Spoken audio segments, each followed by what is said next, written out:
I'm just sat chilling at the minute. It's something I rarely do. And I was sat looking at this holly tree and the shape of it. And it occurred to me that there's not many people realise that a lot of the shapes of the trees that you see in people's gardens who are, proper gardeners, they have to do a lot of work on them to get them to the stage that they're at. When I was sat here thinking, I thought back to some 15 years ago when I was in the garden in another village, and I had this wonderful Betula utilis that I'd grown from seed, and I was fortunate enough to plant it in and get it going, and the shape of it was absolutely brilliant. It took me at least 7 years, because they're fairly quick growing, and I got the shape to the perfect shape that I wanted it. So it was a bit like this holly tree in its shape, but obviously it had a silver bark, and it was more, it wasn't the same kind of thing, was it, as birches aren't. And the lady came round to visit my garden one day, and she says, where did you get that tree? I'd love to get one like that. It's just perfect. And it sort of took some convincing to her that I actually spent the last 7, 8, 9 years working on that tree. It started off as a seedling. I'd grown it to a good size in a pot, got it in the garden there, and then started the shaping process. I still don't know to this day whether she actually believed that trees don't just appear to a brilliant shape. The nurseries set them off.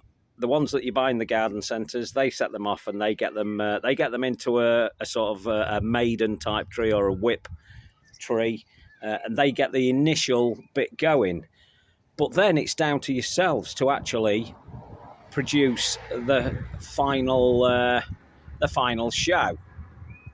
So it's down to you to create this. This tree was never going to look like this if it was left to its own devices. Now, when we moved up here to Grassy Bottom, it was already here, but it drooped all the way down to the ground, which hollies do. They have an annoying habit of doing this, but some of the holly trees are lovely. Some are larger shrubs that can be turned into smaller trees. So I set about on this one because I knew it had a great shape, and I'll show you in a minute, and it actually leans one way, which actually helps me to give it an even better shape. Now, this area was full of shrubs, so I had a lot of clearing to do as well. And it's got a viburnum, and it's got a Katanas and a berberis, all in the same area, all of which were out of control. So, as with trees, shrubs also need tender, loving care. They don't just appear to the shapes. When you walk into a garden, if you go into a garden on a yellow book visit, or you go to visit someone who's definitely, you can tell, as a gardener, and they've got some wonderful shaped trees and shrubs. They didn't go out into the garden centres and buy them like that. Or rarely would you be able to do that. They've spent time producing that shape, and it's what you must do. You must get the tree, and from its inception of putting it in the garden, you've got to start working it. So you need to start looking at the shape, at the form, at the final shape you'd like, and you've got to set about getting that shape. Now, if you're a bit of a if you're into artwork or you're a bit creative, you'll find it relatively easy to do. You must never be afraid of cutting off limbs on trees, even in summer. When when the moment grabs you, that's the moment to do it. That's when I do it. So this holly tree's got to this perfect stage simply because I've worked it. Now let's take a little wander and show you more and explain to you how you should do these things, or at least half explain. Now, as you can see straight away, that's leaning. It's about, I'd say, 15 foot tall, that holly, and I can't see it growing anymore. It is putting top growth on, but it's never going to get very big now, and it leans like that. So that to me is a bit of a godsend. It's not the only tree leaning here. We've also got this, which I keep asking people to identify. That is also leaning. That's an hemlock.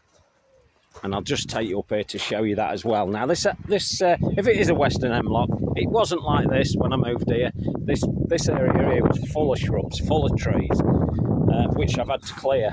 Let's get out of the wind just to stop all the noise.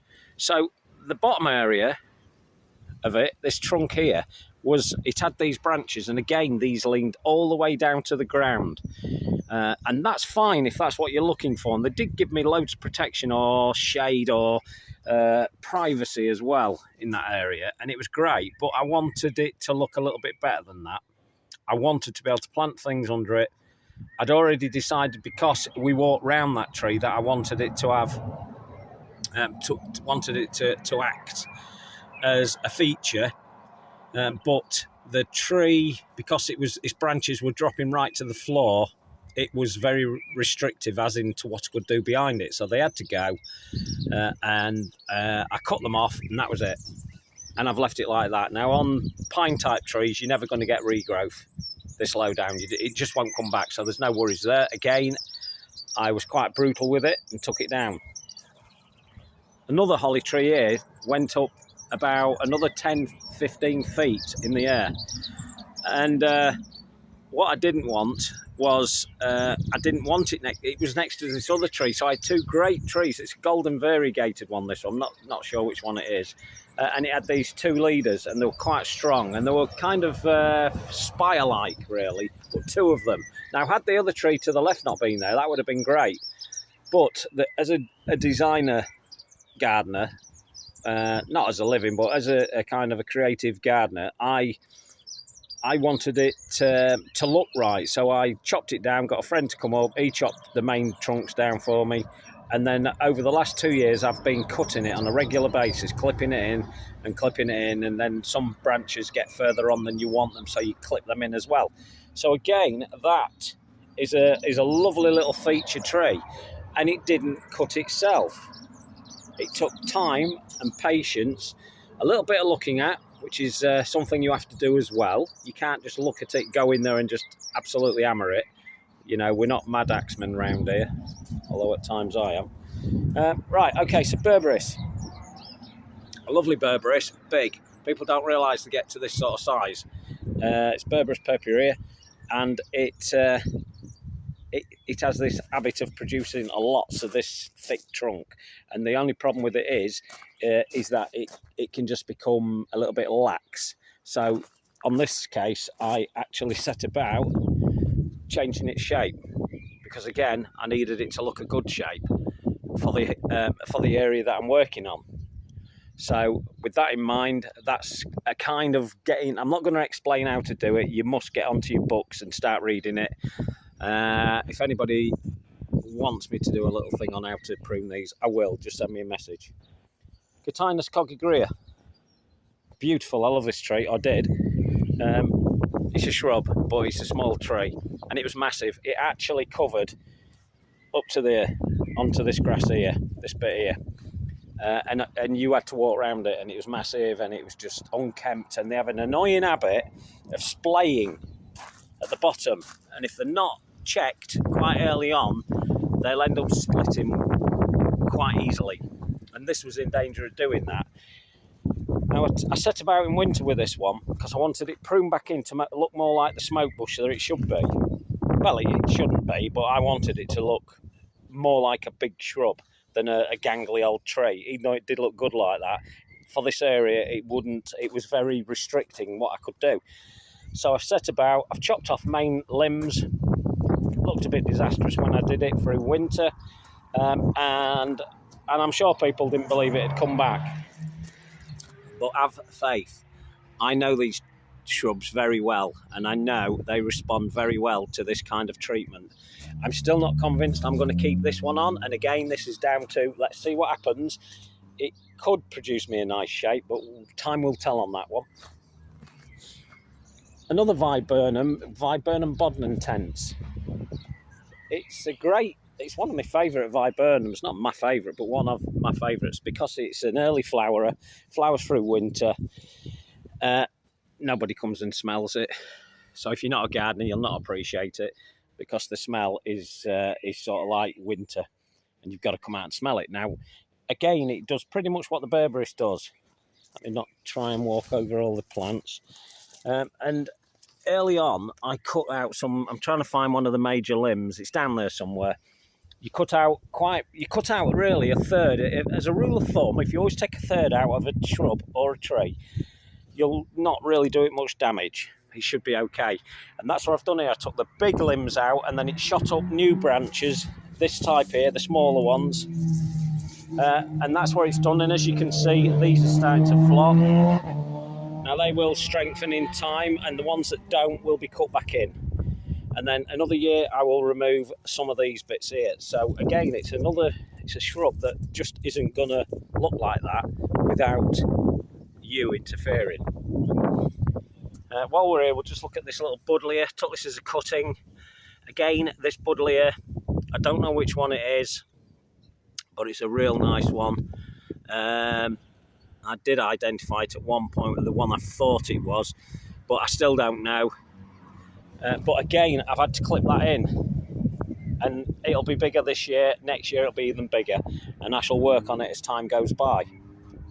Trees, I'm a bit of a tree fan, and one of the easiest ones you can deal with is something like Sorbus autumn spire, because they generally come from the suppliers quite well cut. But even in this case, I've done some little pruning just to get it shaped to where I want it. I generally take the little centres out, the little bits within here, on that side of the, yeah, it's getting in the way. Right, that side there, I tend to take these sections out because I don't want them rubbing. There are plants and trees and shrubs that look after themselves. This is one of them, Amelanchier. It's got a gangly look about it, but it will look after itself pretty much. And if you've got a lawn where you've got plenty of room for it, leave it alone, just let it grow. But again, this is in an area that I do the mowing behind, but I wanted this tree in to offer a little bit more privacy. As summer comes, we're quite raised up on this deck. As you can see, there's the primary school, and people can really look up here. Yeah, maybe I made the mistake of putting the decking quite high, but I like it like this, and that's why I did it. But these things can give you a little bit of privacy. But like I say, Amelanchier can just do its own thing, really. So that's another one that doesn't really need looking after. We've got another shrub here. Let's get exactly the right name, because this was already here when I came, and the reason I've kept it is because it's Kathy's. It reminds her of a granny. It's a Philadelphus, and it has a wonderful scent to it, and it's a Belle Étoile, and it's really nice. The scent will knock your socks off 10 foot away. It's not really in the right place. I mean, this boardwalk's been put up since I planted it, and I had intended to move it slightly across, but what I can do over time is I can get it back. I mean, there's a lot of growth going to looks like it's going under the decking. That won't be a problem because I can clip it out and encourage the shrub to sort of move left as it grows, and it won't cause me too many problems. Little shrubs like this one here, Viburnum David Eye, and I do really like this one. If you're looking for summer under the shade of trees in a dry area, consider that one. There's not a lot to do to it. It'll make 4 foot eventually. It's prone to viburnum weevil, which I've got on top of now. There are some little holes in it, but I'm managing to get on top of those. We're controlling the little critters. But it's a shrub that does need a little bit of tender clipping. It's not tender, but it does need clipping. Some shrubs naturally come as a spire, as with this one. This is Persian Spire, and it's Parotia persica. It already has a good shape, but I've been working on this again, and I will just work on it as it goes along. We'll see how it goes. It has a great little leaf on it. I can't remember what the flowers are like. It's the first time I've ever had this particular one.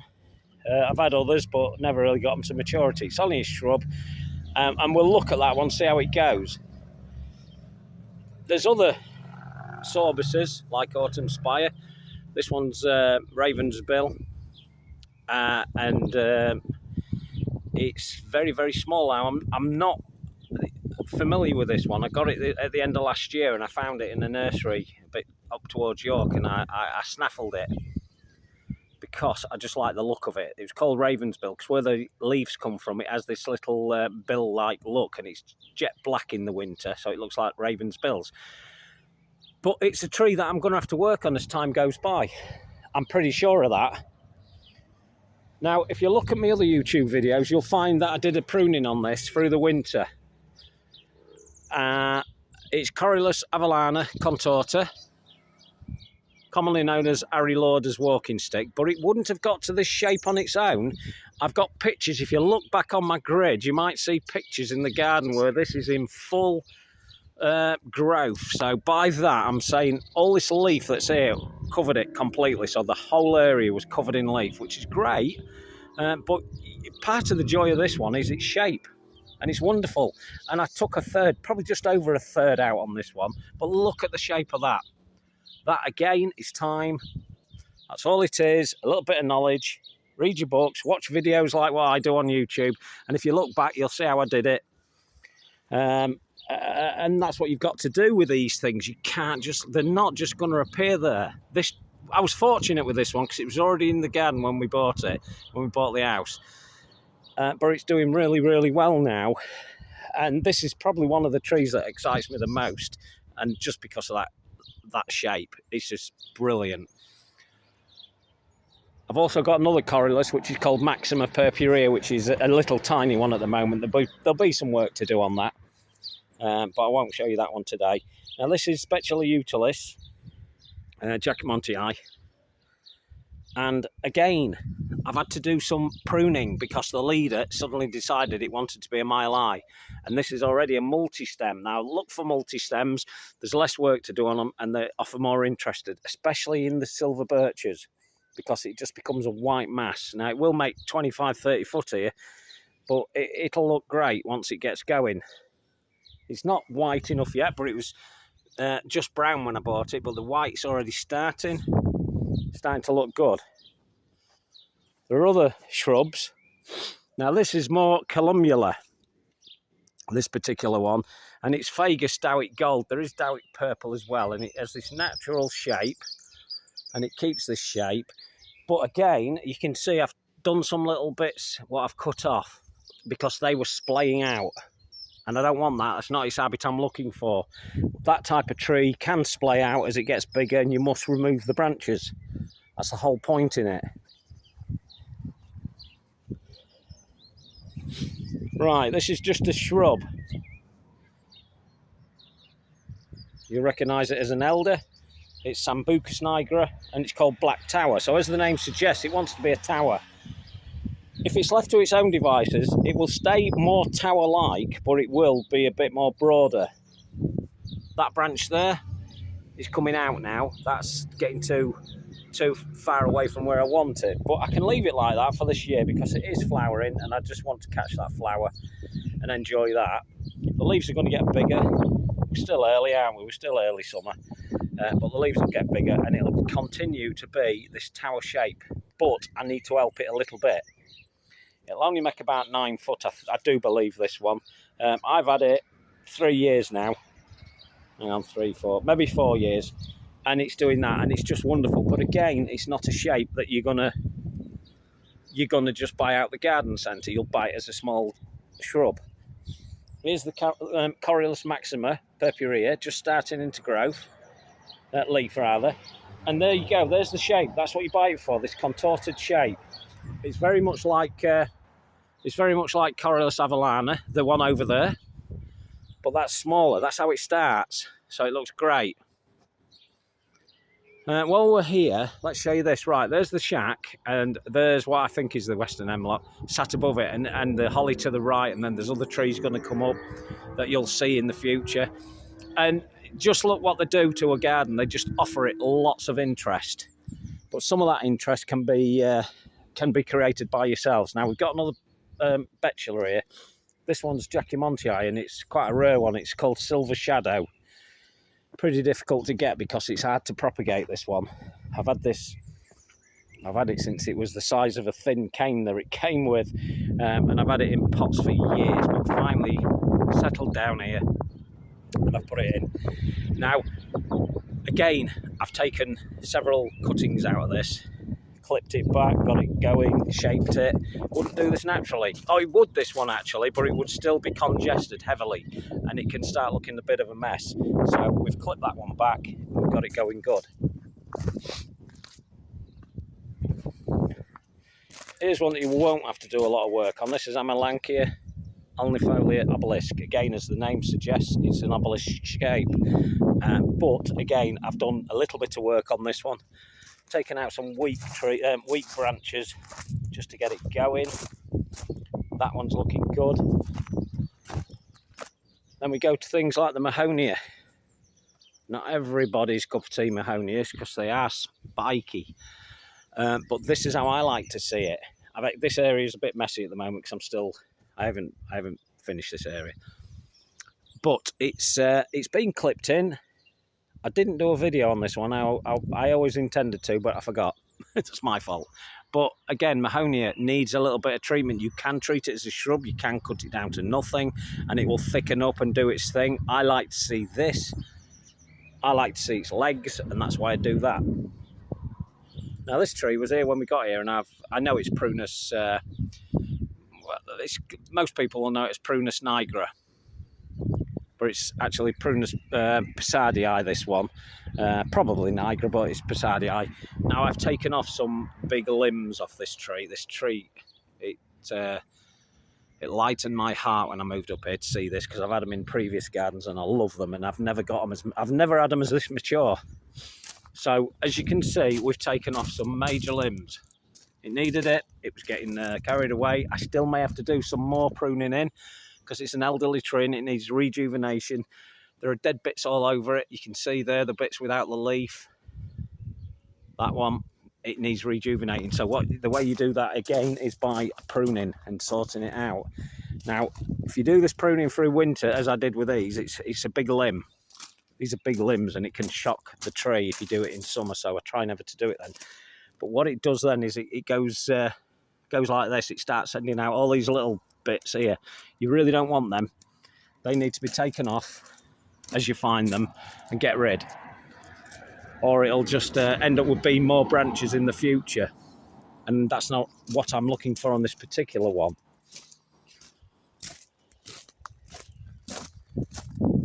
Walk you down here to show you the actual shape of the tree, where it's just the ideal shaped tree. But what I'm saying is, it didn't just happen. It's taken me 2 years to get that going. I was actually coming into this garden before we actually bought it, when we was in the process of buying it, and I actually started working on this tree, and I've taken off lots and lots of the branches, and it's got the ideal shape. So that's Prunus Persardii, Cerasifera. There is one called Nigra, and that's a cracking little tree to get. So trees help to form your garden's identity. The wrong tree planted will be a nightmare for you in the future. So be careful what you wish for. Be careful what you choose. If you're gonna buy yourself an 100-foot monster for your garden that you know is going to be 100 foot in the future, make sure the garden's big enough to cope with that. Don't just buy it because you like the look of it. Like the most common one that people buy, and it really does gripe me, is the monkey puzzle tree. They buy them, they think they look beautiful, and then we lose a lot of them in a bad winter. But it's really the wrong choice for lots of gardens. I know I've found these in gardens that are probably 30 foot by 20 foot, and been advised or asked for advice on them, and the first thing I tell them is, please take it out of your garden, it's the wrong tree. There are lots of trees out there. There are big trees, small trees, medium trees, there are dwarf trees. You've got to choose the right tree. Don't just buy it because you like it. That's your primary reason for buying a tree or a shrub, but make sure it's going to do what it says on the tin. Get it for the right location and to look good. But if you get something like the monkey puzzle tree, it's going to be a problem for the next tenant or the next owner of that property, and that's not what you want. You want something that's, well, I suppose you won't be bothered really because you're not going to be around, but it's something that I'm against, so I try and choose carefully. I've planted I can't think how many trees already in here. 1, 2, 3, I'll have a quick count at 1, 2, 3, 4, 5, 6, 7, 8, 9. There's at least 10 or 11 trees I've put in this garden, and not one of those is going to cause a problem. Not one of them. They're always going to be manageable, they're going to be a good size, and they shouldn't cause any future owner of this property a problem. We'll just show you this one. This is a paperback maple. And it's really nice one, but it's very, so be careful. If you want something small, you can get something as small as this, which is an Acer, and it'll stay fairly small and it'll be very slow growing. It will get, I've seen these at 20 foot. Rarely do they get that size in your gardens. It's really good. I like it. It has a wonderful bark. Let's just show you. So not all trees are massive and have rubbish bark. This has a sort of it's called the paperback maple because it is literally paper-like, and it's great. I can highly recommend having a bit of bark therapy, pulling them off, and same with silver birches. So that's really good. What else can I show you? Well, oh yeah, we'll just show you one more. When you're choosing trees or shrubs, this is a tree. It's called Acer David Eye, and it has this absolutely stunning bark. I'm trying to see if it's coming through on it. Yep, there you go. So it has this wonderful bark on that all the way, and it is an Acer, but it has a different type of leaf. It's a David Eye type. It's in flower already, so it does offer a little bit more than you think. But that snakebark maple will stay good all year round. Well, the new growth starts like this, plain and simple, and then it will turn into that lovely snakebark maple. But again, I've already done some pruning on this. I've already taken out the biggest leader, and it's a multi-stem, so I want it to do what I want it to do. So give it time, and it will. So these trees and shrubs that were already here, the shack, that's the shed in the background there, call it the shack, is deliberate. It's made to sit within this. So if you've already got something that's mature like these, work with it. See what you can do, see what you can create. Don't remove them at first, just see. And if it does need removing, then remove it. Don't ever be fearful of removing something just because somebody else planted it. So, any questions on types of trees, if I can help you, fire me a few questions off, and I'm happy to answer any of your questions. I do a podcast, as I've said before. Search Up at Grassy Bottom on any platform, you'll find it. And I do Instagram as well. So if you'd like to look at some good photographs that I've been doing up at Grassy Bottom, jump on there and have a look. I also do lives from time to time, which are quite good as well. So we'll end it with this shot here. Thanks for checking it out again. Thanks for looking. So this is choosing the right tree. Ta-da!